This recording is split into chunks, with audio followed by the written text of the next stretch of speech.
હાલો મિત્ર, જય શ્રી કૃષ્ણ. સ્વાગત છે તમારા બધાનું આપણા કિચનમાં. આજે આપણે બનાવશું ખાટી કેરીનું અથાણું.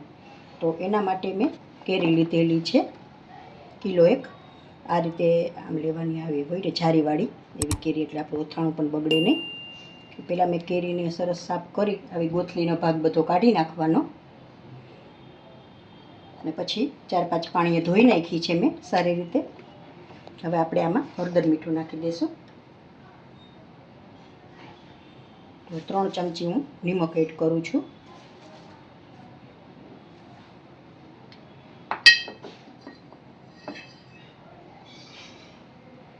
બે ચમચી હળદર,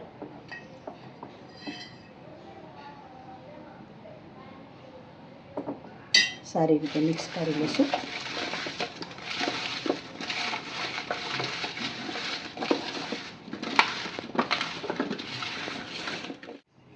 સારી રીતે હળદર મીઠું મિક્સ થઈ ગયું છે. હવે આપણે આને સ્ટીલના તપેલામાં કાઢી લઈશું.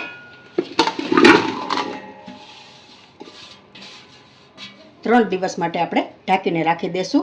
વચ્ચે વચ્ચે આ રીતે આને હલાવી લેવું, આ રીતે આમ હલાવી લેવું. 2 કલાકે 3 દિવસ માટે ઢાંકીને આપણે રાખી દઈશું. હવે આપણે 1 દિવસ રાખેલા હતા, હજી એક બીજો દિવસ થયો છે, હજી 1 દિવસ રાખશું. આપણે આ રીતે ચમચો મારી લેશું.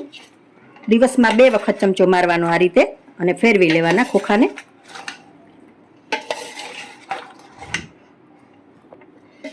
અમે કેરીના ખોખા કહીએ, તમે શું કહો છો એ મને કોમેન્ટમાં જરૂર તો જણાવશો. કેરીના ખોખા આપણે નાખેલા હતા હળદર મીઠામાં. હવે હળદર મીઠું એ સરસ ચડી ગયું છે અને સરસ થઈ ગયા છે આપણા કેરીના ખોખા. 3 દિવસ થયા, જો સરસ થઈ ગયા છે. આ રીતે પીળા થવા જોઈએ. તો હવે આપણે આને કાઢી લઈશું એક ચાયણામાં. તો આ રીતે મેં વાસણ રાખેલું છે અને એની ઉપર ચાયણો. હવે ખોખા આપણે થોડા થોડા કરીને એમાં એડ કરી દઈશું.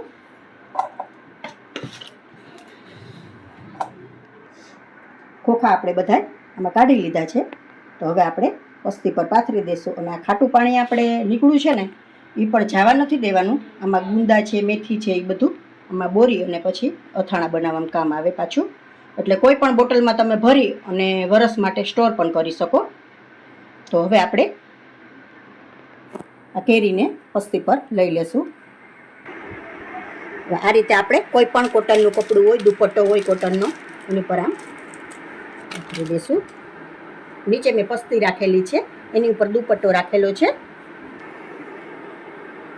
આપણે આ રીતે બધા છૂટા છૂટા થોડા પાથરી દઈશું, એટલે વ્યવસ્થિત સુકાઈ જાય.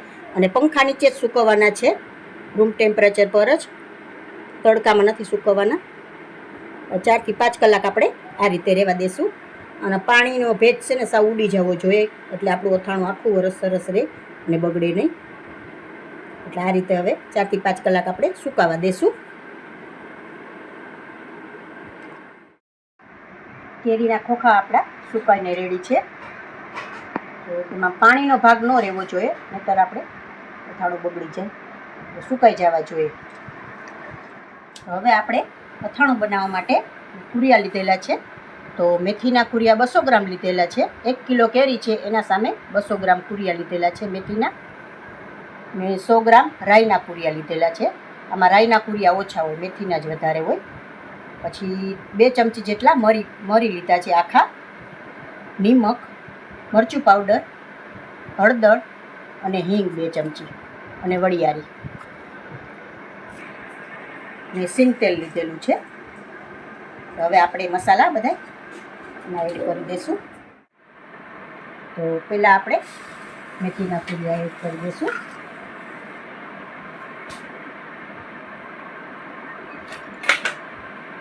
પછી રાઈના કુરિયા,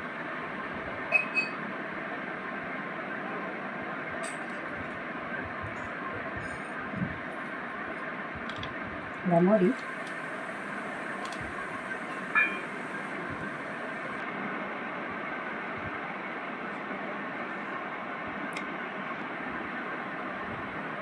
ચાર ચમચી મરચું પાવડર લઉં છું.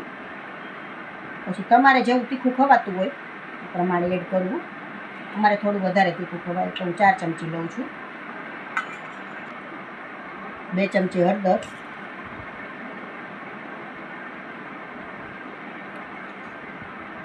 આપણે કેરીના ખોખામાં નિમક હોય છે એટલે નિમક હું 2 ચમચી લઉં છું. પછી આપણે થોડો મસાલો ટેસ્ટ કરીને પ્રમાણે લેશું. વરિયાળી,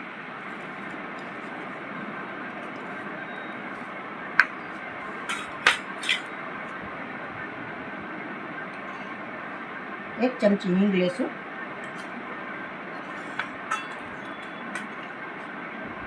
તેલને મેં ગરમ કરી અને ઠંડુ કરી લીધું છે. અમે આ રીતે બનાવીએ છીએ, ગરમ તેલ એડ નથી કરતા.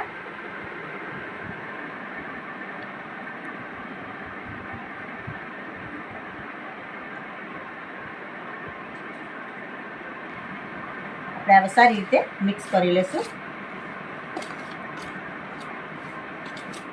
અચાર આપણો મિક્સ થઈને તૈયાર છે. અમારે થોડો વધારે અચાર ખવાય છે એટલે થોડો અમે વધારે ક્વોન્ટિટીમાં રાખ્યો છે. હવે આપણે કેરીના ખોખા એડ કરી દઈશું.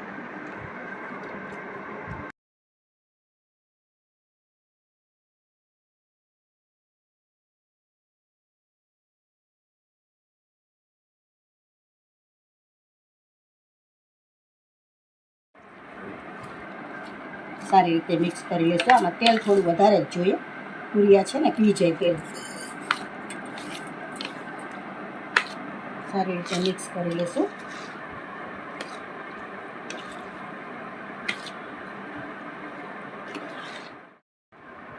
તો જો મિત્રો, તૈયાર છે આપણી ખાટી કેરી. તો હવે આપણે આને 2 દિવસ છે ને તપેલામાં જ ભરી લેશું. બરણીમાં નહીં ભરીએ એટલે મસાલા વ્યવસ્થિત ચડી જાય કેરીમાં અને પૂરિયા પણ ફૂલી જાય સરસ. આમ હલાવીએ ને એટલે મસાલા વ્યવસ્થિત ચડી જાય. તો હવે આપણે આ તપેલામાં એડ કરી દઈશું. તો તપેલામાં મેં એડ કરી દીધું છે. તો હવે 2 દિવસ આપણે આમાં રાખશું. એટલે આ રીતે આમ ચમચો મારતા રહેશું વ્યવસ્થિત, એટલે બધા પૂરિયા પણ ફૂલી જશે અને મસાલા બધા આપણે નિમક ને બધું એક સરખું ભળી જાય અને ચડી જાય આમાં કેરીમાં. પછી બરણીમાં ભર્યા પછી આપણે એને હલાવી ન શકીએ, એટલા માટે 2 દિવસ રાખીએ ને એટલે સરસ થઈ જાય. તો જો મિત્રો, મારી આ રેસીપી તમને પસંદ આવી હોય તો લાઈક કરશો, કોમેન્ટ કરશો, તમારા મિત્રોમાં શેર કરશો.